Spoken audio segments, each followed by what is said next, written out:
on this computer. And we are now recording. Hi, everybody. I am Penda James, and I just want to welcome you to the Resilience Project. Today, I'm having a very, very important conversation with my dear friend, Maryn Formley. And I want to tell you that we met each other working at Allegheny County. Everybody knew Maryn, and she would come in the room and everybody, hey, Maryn. And I wanted to know Maryn too. And so I'm looking around like, I don't know Maryn, and nobody would ever introduce me. They just thought we knew each other, but we didn't. And I remember I had a little dove thing hanging on my wall, and I took it off and gave it to her and said, I'm Penda, and I want you to have this. So she is very special to me. But today, the conversation that we're having, we pressed to schedule it because I wanted to have this conversation before November 3rd.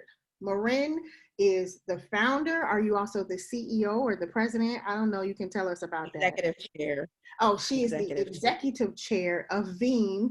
Well, I'm going to try to get this right. So it's the Voter Empowerment, Education, and Enrichment Network of Pittsburgh. Movement.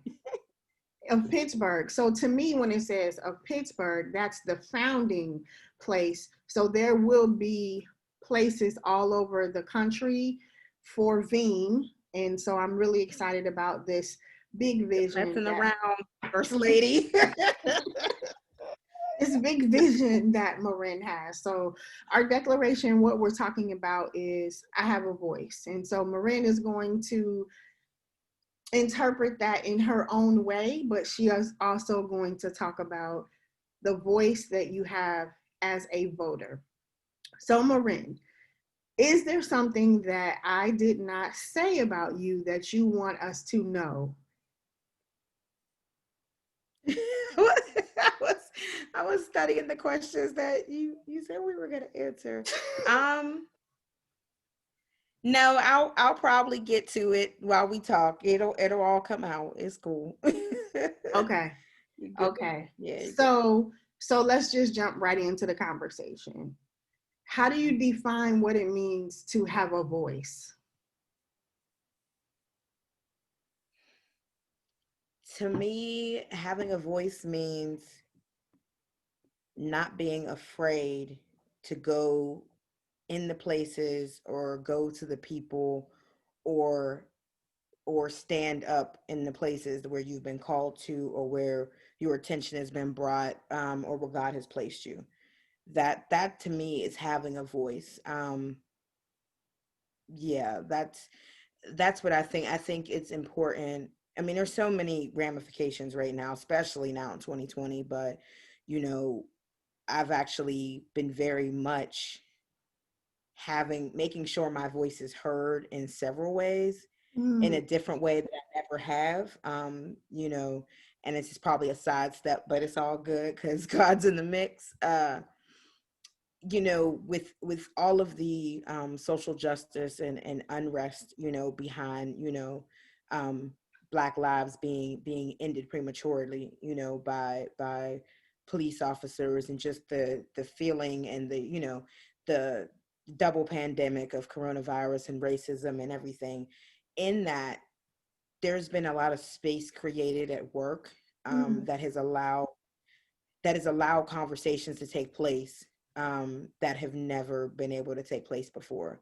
And so having a voice for me is making sure that, even though is recognizing where I am, recognizing the place that I've been put into, and then making sure that I'm bringing everybody else's voice with me into that room that I've been invited into. So you feel responsible to bring other voices with you as you go? Absolutely. Why Absolutely. do you feel that way?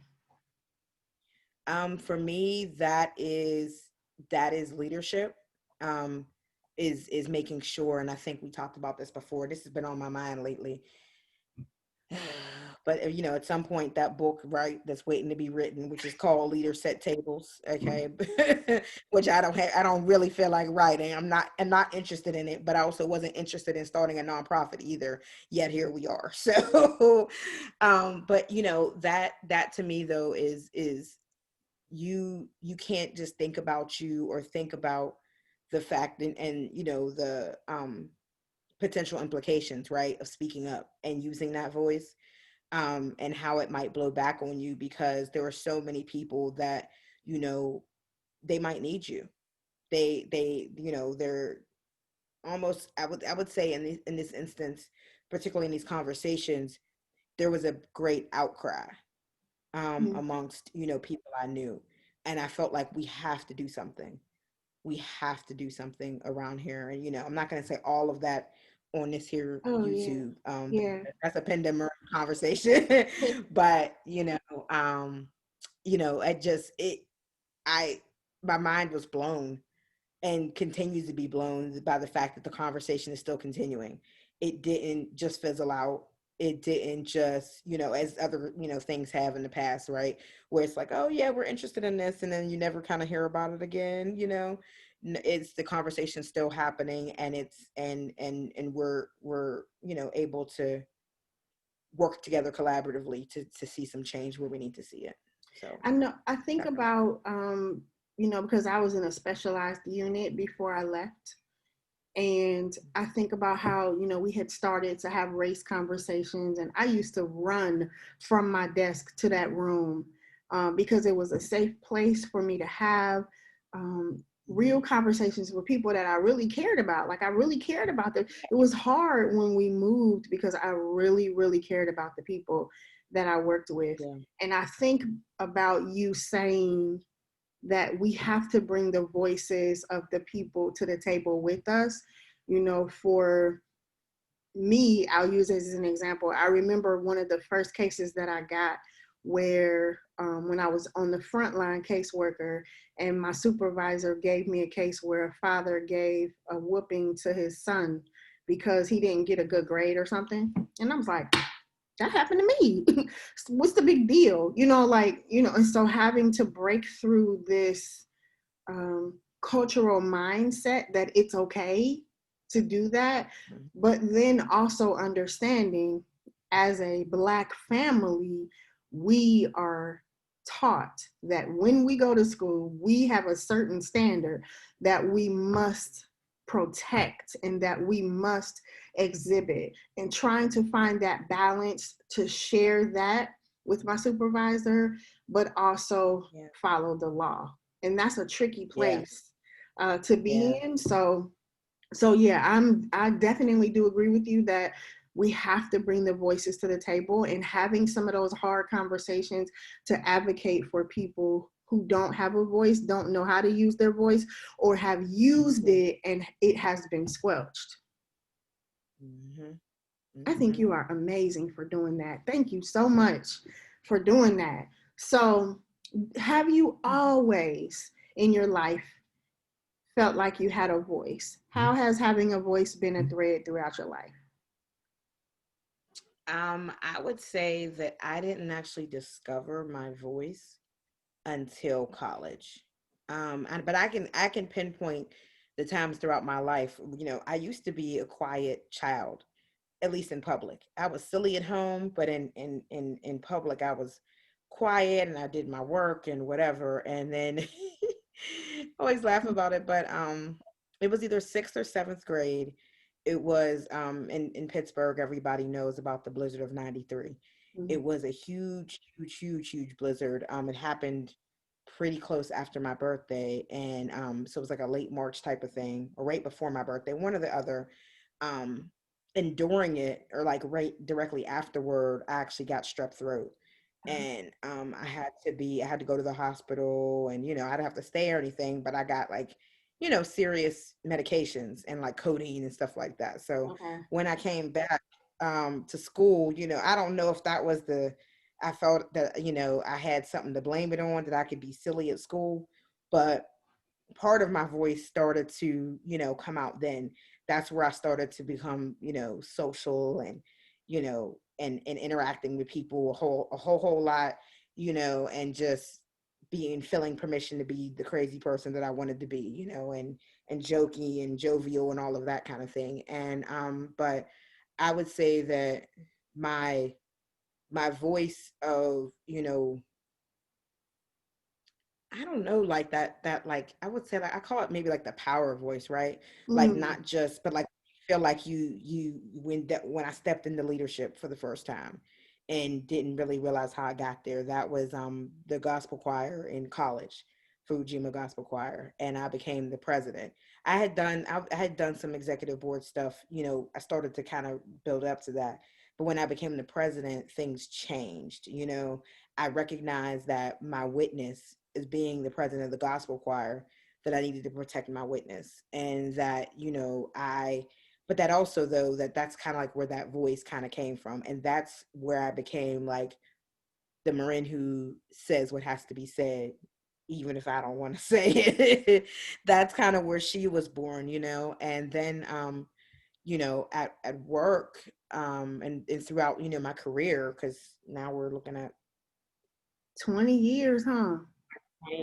20 years since I got out of college, right? Like, so, darn near 18, something close to that. But anyway, in terms of where my career has led me, and how, my experiences, and my confidence from those experiences to be able to feel like I can speak on behalf of communities and social workers and mental health, and as a caseworker, you become an expert um in a lot of different areas because you have to, Yeah. and I was a frontline caseworker for 6 years. And so by the time I came out of caseworker and went to support staff and administration, it I was an expert in some educational advocacy Mhm. issues with 504 plans, and things to Yes. make sure that kids are getting right with the individualized education plans, and medical stuff. I had Yep. a child with cerebral palsy, so I had to know all about that kind of thing, and Mickey buttons and G tubes, right? I had to become an expert, in with substance abuse, not Yes. necessarily but in terms of like knowing, and to this day, things I know, like, no, marijuana's gonna be in your system for 30 days, 30 days. like. And if you smoke a lot, up to 45. Exactly. Like that stuff that relieves you. But it's like we had to become experts in things. And so now, and I was actually just telling somebody this earlier today, is that part of also having a voice, we have to stop minimizing what we know and don't know, and Right. just say that we like go, like if somebody comes to you and asks you a question, you don't have to say, I have no idea. I'm going to go ask somebody every single time, right? You can say, let me get back to you. It's not, and it's not taking credit, but it is, because sometimes what that does is it immediately, especially if it's always the same person, what it does is it points to that person as the one who knows. And then the people who have the questions go to the person who knows. So they start circumventing you. When meanwhile, if I'm the person who knows, a lot of times I don't even know. But I'm required to get an answer, right? Yeah. So my voice is just saying, like, let me find out for you. And then I end up becoming the answer giver. But Mm. I I think about that for a lot of things, like this whole Veeam journey. I gotta say, this is where I tell the story, huh?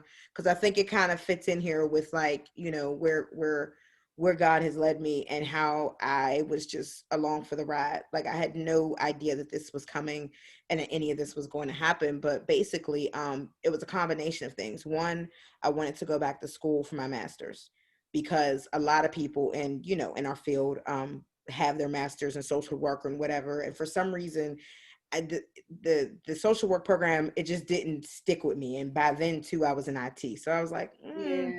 I'm gonna get a degree in IT, because apparently I'm IT now, so let me go ahead. And what I ended up doing was doing my research into local IT programs, and I found the program at the school, which was a master's in leadership with a concentration in IT, that would give me all of the IT stuff, but it also had leadership.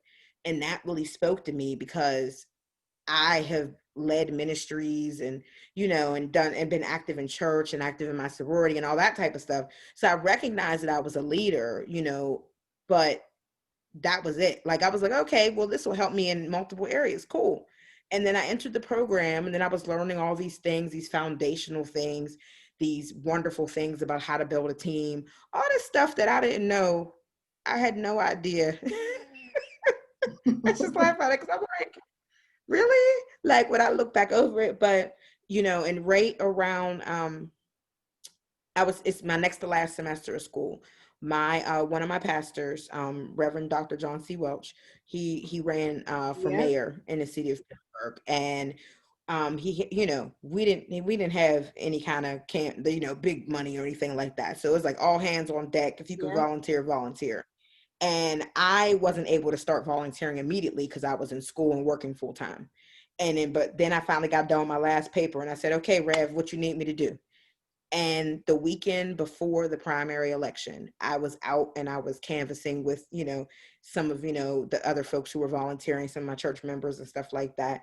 And then that day of the election, and that was my experiences. But in those experiences, just in those 2.5, 3 days, what I saw was life changing, because that's how VM was born. I saw apathy. I saw miseducation. I saw a more of a focus on how can I get paid to work at the polls, and less of a focus on, but how can I use my voice at the polls. That's the type of stuff that I saw, and I said, you know, and I came home troubled. And it wasn't about the fact that he didn't win, but I was troubled about the things that I had experienced. And I'm like, I feel like people don't know things anymore. Mm-hmm. And there used to be ways to learn this. And I feel like they're not. So I spent probably 2 days talk about, you know, just asking on Facebook, who does this? What can we Nobody do? How can did. we strengthen that? Well, it is like there are, and what I've learned is that there are organizations that do it, but I think the gap between the old school and the new school hadn't quite been bridged yet. Because those folks, our freedom fighters, are very much still out here and still in the streets and still doing what they've been doing for years. But I think the technology gap, we're just now coming together. I see. So they were doing things in the traditional way, right? Phone calls and, you know, meetings and writing postcards and, you know, stuff like that you know, we used to do. And it wasn't necessarily reaching everybody that needed to reach. And so you know, and I started sketching out some ideas, and I was like, this is ludicrous. What am I doing? And then the way that it just happened to work is that our church was going into revival that same, like the day after the election. So Wednesday night, Thursday night, Friday night, and every night, whether it was, you know, Reverend Grigsby, whether it was, you know, Dr. Curtis, all of the speakers, every single one, I heard the message that was like, yeah, you're doing this. And I'm like, no, I am not doing that. I'm not interested in this, you know, because some people, right? Like, I know people who have wanted to start organizations and do nonprofits like their whole lives. They Yes. have had this vision, they've had this dream, they have always wanted to do it. You know, I had done the Intisaki leadership program, and I picked this thing, and I was like, well, I don't really know what this thing is, but you know, that's something that I feel like is important. So I'm just gonna pick it. But it wasn't my passion. And Mm-mm. then, but this thing kept sticking with me and sticking with me and sticking with me. And so after the, you know, 3 nights in a row, I kept hearing the message like, this is yours. No. So I said, okay, God, I need one more time. I need to hear it one more time on Sunday morning. Yeah, I know, because I'm stubborn. I'm still like, I'm like, no, no, he can't possibly, because too, here's the thing. I have this very overactive imagination. And so I was like, no, you're just imagining all this stuff. This is just you postulating, and this is not the Lord. This is you, and you're just dreaming, and don't even and so I asked for a fourth confirmation, and of course I heard it, because it was like, and then I told my pastor Denise, you know, right after service, I was like, we got to talk. and she gave me the things that I needed. And, you know, we launched September of 2017. So that very same year, just, you know, about 3 months later. And, you know, he led me to the people that I needed on my Mhm. board. Most of those folks are still my board members to this day, and I love them to pieces. And it's just things have showed up. I mean, it's like from the moment we actually started and really started doing it, I was like, voter empowerment is my thing. It became your passion. It became my passion, and I didn't even know I had it because my entire life and people laugh, I hate politics. I always have hated politics. Absolutely. Like, I could tell you about being a senior and we had to take a debate class. And I was like, I hate this. I don't like art. I don't like argumentatives. I don't like debates. I don't like any of that stuff. Anything that's related to any of that, I hated it. I hate politics. I don't like politicians. Like all of these things, right? And then God's like, but voter empowerment, you're still going to interface with this stuff. So, you know, because I'm ready for somebody to say, oh, Maryn, when you running for whatever, I'm not running for nothing because I don't like politics, but I will empower every voter that I can. Well, we at this point we can't say what we're not gonna do because You're absolutely right. I don't know why do I keep even saying it? Like, when we I start don't think out that I'm and going. you know, I remember when you were in the beginning, like when you came home from Intezaki and you're like, I need you to mentor me. We're going to get through this. And I'm like, whatever you need, let's do it. And now Veeam is about to be national. Can I just call that out there? Like it's going to be national. You're eventually going to be in the place where someone in Chicago is going to call and say, I need to talk to Maryn because I have a question about blah, blah, blah. And I'm going to say, or your secretary, Miss Formley, someone's calling from Chicago. Pass them through. You know, First lady. No, I ask you for that. Did you see what happened yesterday uh-uh. What happened on yesterday? Facebook? No. So that's what's funny. See, I'm like, okay, Holy Spirit, I see you. So apparently yesterday, um, while I was out meeting with canvassers and doing all kinds of other stuff, there was a call that Oprah's doing a Own Your Vote thing, and with the sorority presidents, and my international president was talking about the state of Pennsylvania and said, yes, Maryn Formley is one of our members, and she's on the ground with Veeam. And I was just like, I wasn't there though. My phone started blowing up, and I was like, what's happening? Oprah, huh? What? Oh, Oprah's on the Zoom call. There are 32,000 people on this call. I'm like,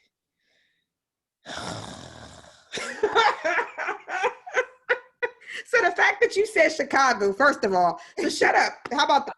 Just shut up. just shut up. I'm not dealing with you. And I told myself I was going to get some tissues because I knew you was going to have me out here crying in these streets. So let's sit in this for a moment. This is something No. that I'm processing. Is that Diana and I had this conversation this morning that Yeah.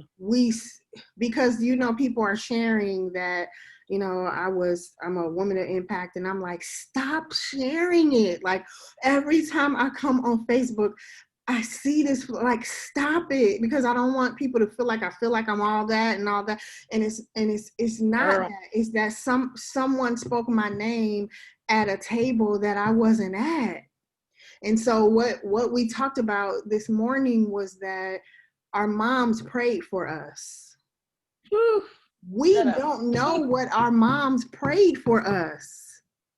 And we've prayed things that we've probably forgotten. So now that things are coming to pass and we're like, stop it, and it's like, God is like, but I'm giving you what you asked for. Okay, so Oprah's gonna come calling. I mean, she don't have to, Miss Oprah, ma'am. You don't have to come calling. But I'm just like, but that was definitely though, if I go back and I have my notebook, I think it's right over there, my notebook that had all of my unpluckable stuff in it, where I was writing the notes about Veeam, and I still have your note from the retreat.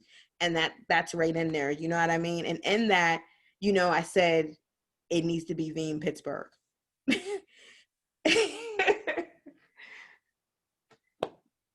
I'm like, do not do this. You started it. So you started it. but I'm grateful for it.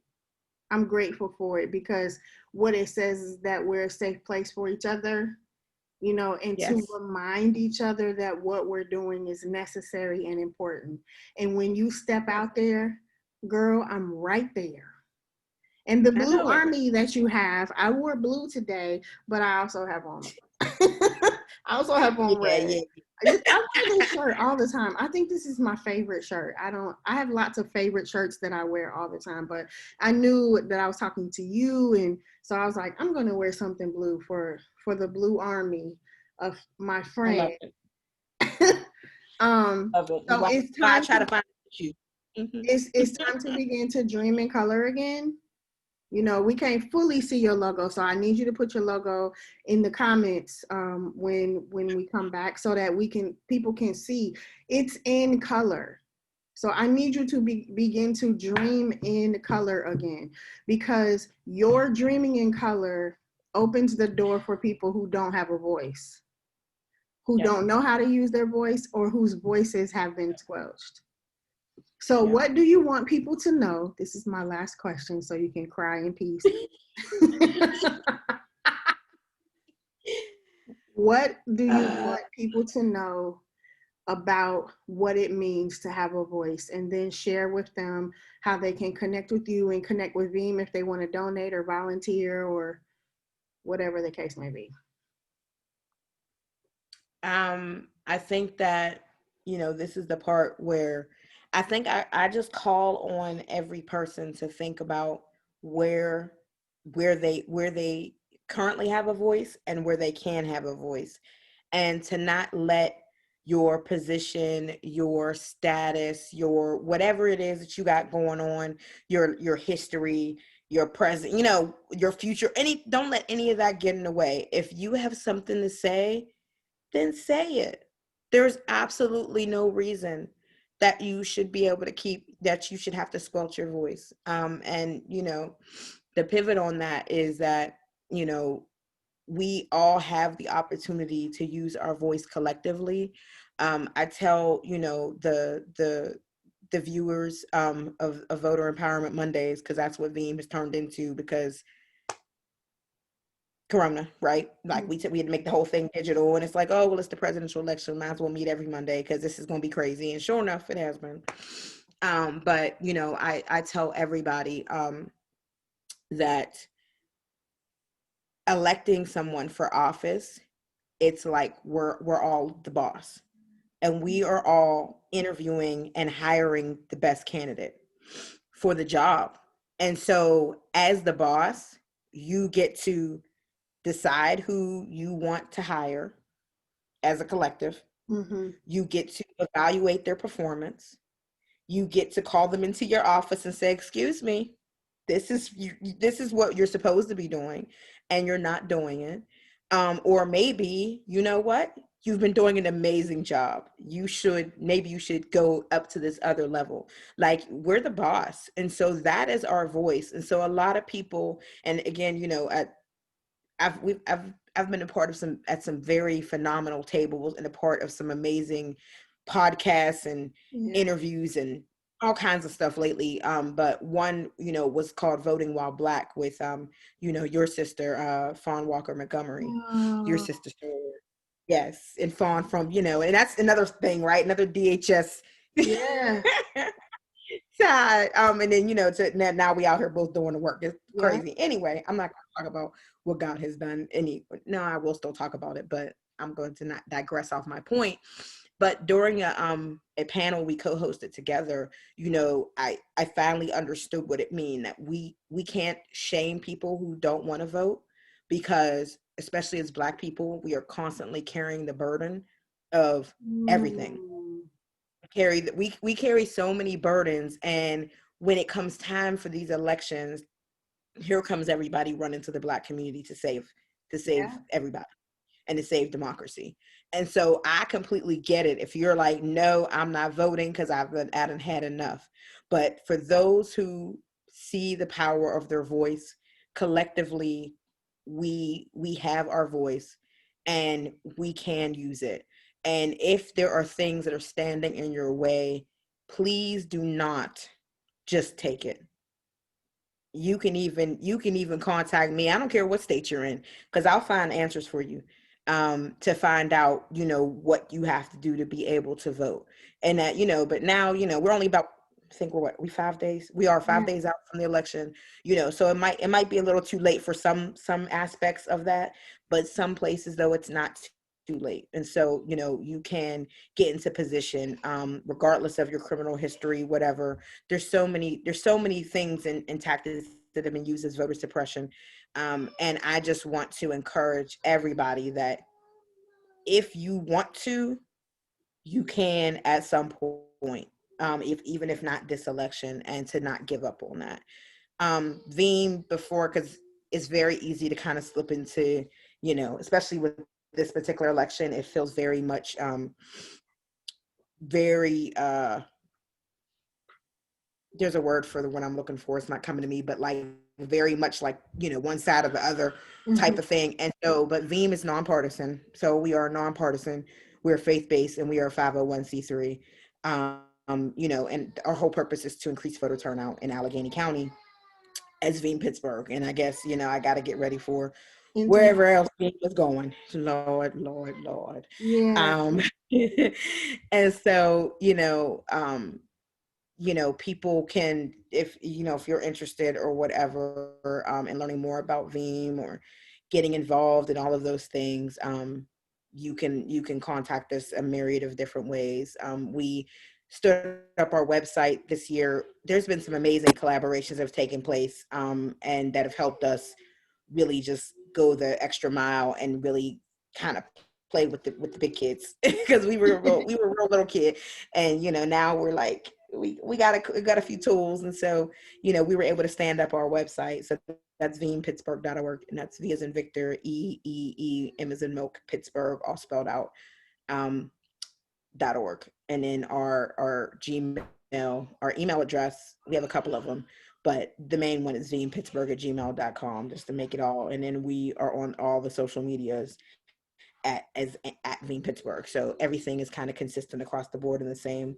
We have, people who want to just financially support us. We have memberships, that they can do annually or whatever it might be. We have some donors who come through. We've been getting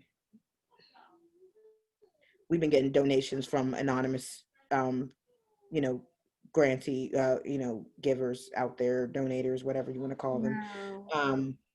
Because Pennsylvania is a battleground state, and people are concerned that folks won't get the word to know what their rights are, and they trust that Veeam, is going to do everything we can to get that message out, which we are, and I'm crazy for it. But thanks, thanks for the extra I'm grateful for part. that. I live in Georgia now, where my grandmother, when she first went to register to vote, they asked her how many bubbles are in a bar of soap, and Mm, so they did have literacy tests, and they did have all wow. these things. And I promised her that I would never miss a an election. And I remember this last one, we voted early, so we went downtown, we just walked in, it was kind of easy. But the previous election, I just remember standing in line sobbing.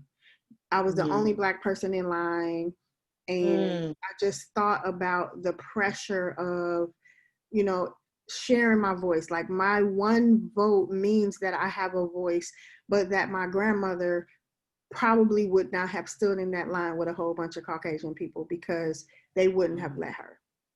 And so wow. feeling that pressure, Barnesville, Georgia is probably about an hour and a half away from where I live in Roswell. But it just, in that moment, everything just hit me.